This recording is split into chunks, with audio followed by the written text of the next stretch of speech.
Rýchla a častokrát bezohľadná jazda niektorých šoférov po ceste pri základnej škole na Rázusovej ulici je minulosťou. Bezpečnosť detí patrí medzi najvyššie priority primátora Čadce Milana Guru a preto rozhodol o namontovaní retardérov v blízkosti školy. Školu na Rázusovej ulici treba riešiť systémovými opatreniami.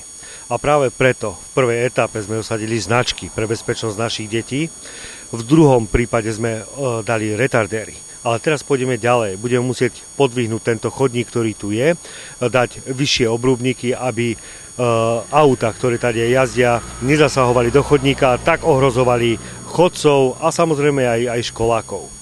Začíname na tom pracovať teraz júl, august a práve tieto prázdniny budú slúžiť na to, aby si aj vodiči zvykli na to, že sú tu retardéri, že je tu zákaz zastavenia medzi 7 a 8 hodinou. A takéto systémové opatrenia zvýšia bezpečnosť našich detí, ktorých navštevujú tieto školy.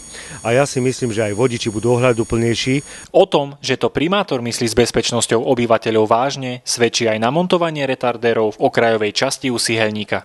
Táto komunikácia slúži aj ako v podstate ihrisko aj pre deti. Využívajú samozrejme aj detské ihrisko, ktoré sme im tu postavili, ale práve preto, aby sme zabezpečili bezpečnosť týchto detí a obyvateľov, montujeme práve dnes nové retardéry aj v tomto území. A v takomto úsilí budeme pokračovať, lebo bezpečnosť našich občanov je prioritou. Treba mať na pamäti skutočnosť, že účelom retardérov je chrániť životy obyvateľov a predchádzať tragickým udalostiam.